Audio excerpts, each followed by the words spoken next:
Hello and welcome back to the Casual Fan Podcast, the hardest working, most accurate, most entertaining, and above all else, the most profitable sports gambling podcast you will find on the internet. My name is Ben Holmes at Ben's_best_bets. Don't forget to like and subscribe to the YouTube page of the Casual Fan Podcast and follow me on Twitter and on TikTok. To be quite honest with you guys, let's just get it out of the way. Never quite been in a slump like this. It's never been this bad in terms of betting the NFL. It's the kind of season that's just been so wild. Weird results happen, so you try and compensate by fading yourself, and then, for example, the Bucs do against the Giants what they couldn't do against the Washington football team or the Saints.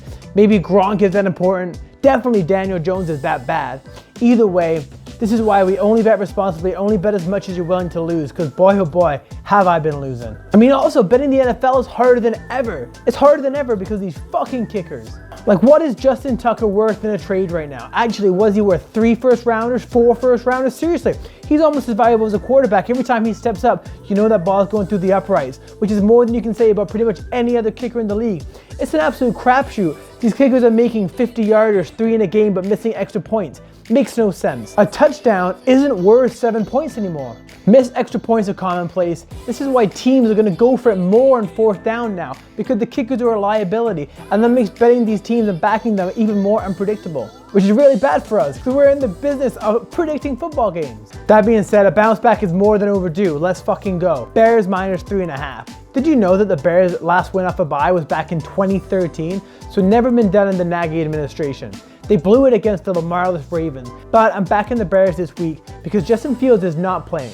I trust Andy Dalton can still operate at a good enough level against the league's worst defenses, and that's what the Lions are. Sure, they held the Browns to 13 points, but that's more of a testament to what the Browns are going through right now. Nagy is legitimately coaching for his job right now. That's if his fate isn't already sealed. I don't love betting against the Lions, to tell you the truth, because they have nothing to lose. They'll go for it on a lot of 4th downs. They'll try all these trick plays on special teams. It makes it really hard to predict, because if they pull those off, we're in trouble. But give me the Bears to kick off Thanksgiving even on a short week on the road. Panthers versus the Dolphins. Panthers are a better team. You're only giving 1.5 points. Now, this isn't to say I'm buying into Cam and Carolina.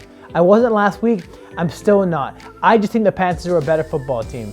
If you're like me and like to watch the red zone, you're probably not going to see too much of this game, but the Panthers should win. They're a better team. And the story's out on Tua now. He throws the checks, he throws the flats, he throws the comeback routes. He's not going to push the ball downfield.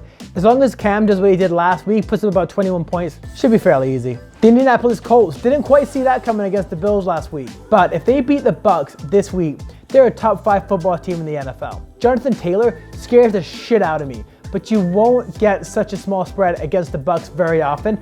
I'm not gonna let it pass me by. Maybe even AB comes back for this game.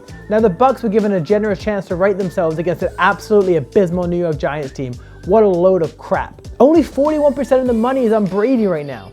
And I'm with the minority on this one. I know the Colts defense has been elite down the stretch, but I gotta ride with TB12, giving less than a field goal here. The Colts are due a letdown, just like the Tennessee Titans would do a letdown against the Texans. We're taking the Ravens minus 4. It actually opened at minus 4.5, but maybe the news of Kareem Hunt kind of pushed it the other way. He probably should play, get that 2-headed running back monster back at full speed in Cleveland, something that they haven't had for most of the season now.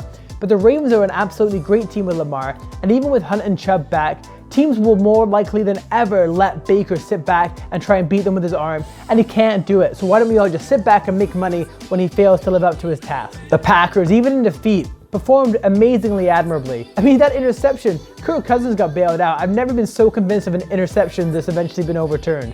That decided the game. It was 31-31 at that point. The Rams have been good off a bye under McVay though. He'll have had the chance to integrate OBJ and Von Miller over that bye week. But they started to sputter. They're 0-4 against the spread in their last 4. But when the Packers are on, they are probably the best team in football. People are now re-anointing the Chiefs, but I think the Packers are the team to beat, so I'll take them in a pick'em. Finally, we're going to go with the Vikings plus 3. The Niners have looked good, but like I said, the Rams have struggled. That's the team they beat 2 weeks ago, and they just handily beat the Jags, obviously. I mean, come on. Every single Vikes game comes down to a last-minute kick, it seems. So betting the Niners minus 3 on the spread is saying that this will be the outlier. But if the Vikings can do it against the likes of the Packers and the Ravens and the Cardinals, they can do it here. They can keep it close. They can keep it within 3, probably win the game for me. In fact, if they win here, looking at their schedule, they could go in a little bit of a run here. Kirk Cousins, he's balling. Okay, that's it. I didn't get too bogged down in statistics this episode. I'm gonna more so go with my gut from here on out, because leaning on statistics, leaning on trends, it hasn't treated me well the last 4 weeks. It just hasn't. So let's try a different approach. And happy Thanksgiving to everyone out there. Good luck to you. More importantly, good luck to me. Let's get it back. Come on, week 12 of the NFL. We got 3 games on Thursday. I love it. Okay, bye guys.